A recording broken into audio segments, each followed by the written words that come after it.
اسلام کس طرح کی خلافت چاہتا ہے؟ امیر المومنین خلیفۃ المسلمین حضرت عمر فاروق. سنا حکومت کس کو کہتے ہیں؟ حضرت عمر گزر رہے ہیں، فجر کی نماز کے بعد 2 گلیاں رہ گئی ہیں، آج پورا نہیں ہو سکا آپ کا دورہ، جو رات کو نقاب پہن کے 2 گلیاں رہ گئیں تو نقاب اوڑھ کے ہی فجر کے بعد نکل گئے. ایک چھپر ہے چھوٹا سا، ایک کٹیا ہے جھونپڑی، بوڑھی اماں بیٹھی ہے. عمر فاروق گزرنے لگے، بوڑھی کو پریشان دیکھا، اماں جی اجازت ہو تو اندر آ جاؤں؟ بوڑھی کہنے لگی چل دوڑ جا، اپنا کام کر، کیوں اجازت دوں؟ تیری مہربانی اماں آنے دو. کیا دوڑ جا؟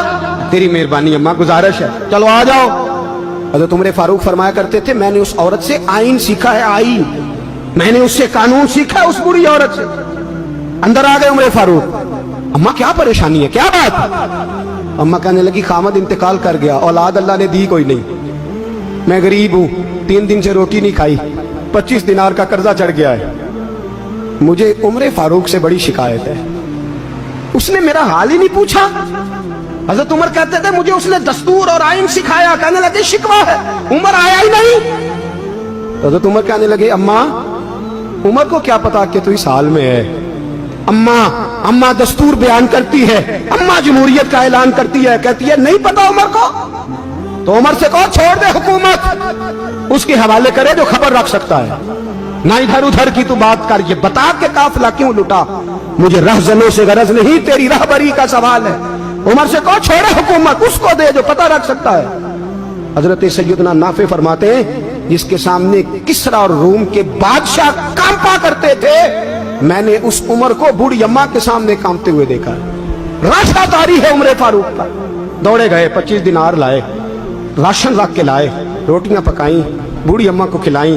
کہنے لگے اماں 25 دینار لے لے اور چل، غلطی ہو گئی، عمر کو معاف کر دے. اماں بول کے کہنے لگی میں نہیں معاف کرتی، میں تو پکا پھل لوں، بس گرنے والی ہوں، ایک دفعہ قبر میں جا لینے دے، میرے رسول آئیں گے تو میں عمر کی شکایت کروں.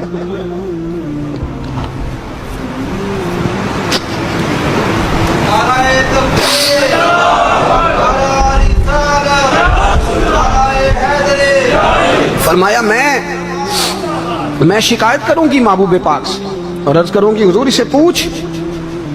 اس کو نگران بنایا گیا، اس نے مجھ بیوہ اور لوارث کی خبر ہی نہیں لی. یہ ہے آئین اسلام، یہ ہے دستور مصطفیٰ کریم صلی اللہ علیہ وسلم.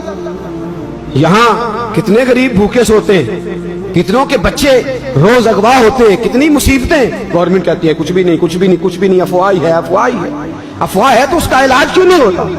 آپ میدان میں سرے عام آ کے اس کا اعلان کیوں نہیں کرتے؟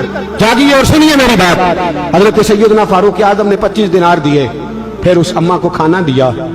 کوئی برادری نہیں اس اماں کی، کوئی ووٹ بینک نہیں، کوئی یہ اماں کسی بڑی برادری کی نہیں جس کا 2 لاکھ ووٹ ہو.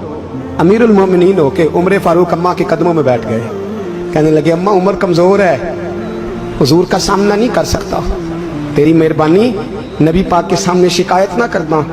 اماں کہنے لگی چل میں تیری خاطر معاف کر دیتی، جا تو مجھے کسی اچھی ماں کا بیٹا لگتا ہے، جا تیری خاطر. کہنے لگے چل پھر مجھے لکھ کے دے. کہنے لگی میں تو ان پڑھ ہوں، تو لکھ دے میں دستخط کر دے. حضرت عمر نے لکھا. ایک بوڑھی اماں کو شکایت تھی خطاب کے بیٹے عمر سے، اور پھر وہ معاف ہو گئی. اماں کہتی ہے میں نے اللہ کی رضا کے لیے معاف، یہ دستخط کر دو. اماں کے آگے کیا تو حضرت علی آ گئے، حضرت عبداللہ ابن مسعود آ گئے. کہنے لگے عمر یہاں پھر رہے ہو، میں سارے مدینے میں ڈھونڈ رہا تھا. اماں اٹھ کے کھڑی ہو گئی، ہائے میں مر گئی، یہ عمر تھا، یہ میں نے کیا کیا؟ حضرت عمر کہنے لگے اماں نہ، اپنے وعدے پہ قائم رہ، تو نے جو کہا تھا اس پہ قائم رہ. ہمیں تو بتایا گیا تھا یہ والا نظام پاکستان میں آئے گا، یہ کہا تھا قائد اعظم نے، یہ رنگ ملے گا تمہیں. کہا ماں تو وعدے پہ قائم رہ، لکھ کے دے. لکھا، اماں نے سائن کیے. پھر حضرت علی سے کہنے لگے بطور گواہ آپ بھی سائن کر دو. پھر عبداللہ ابن مسعود سے کہنے لگے آپ بھی سائن کر دو. سائن ہو گئے تو جناب عمر نے رکا لپیٹا. حضرت علی کو کہنے لگے علی تو میرا دوست ہے، میری صبحوں اور شاموں سے واقف ہے، علی تو میرا رازدار ہے یار، مجھے یقین ہے کہ میں تجھ سے پہلے مر جاؤں گا. جب عمر کا انتقال ہو جائے تو یہ رکا میرے کفن میں رکھ دینا، یہ رکھنا میرے کفن میں. علی کہنے لگے پھر کیا ہوگا؟ اور میں جب نبی پاک میری قبر میں آ کے پوچھیں گے نا بتا تو حکمران تھا کیا کر کے آیا ہے، تو فرمایا میں رکا نکال کے عرض کروں گا سونے ایک اماں ناراض تھی میں اسے بھی راضی کر کے آیا. حضور میں راضی کر کے آؤں یہ یا رسول اللہ میں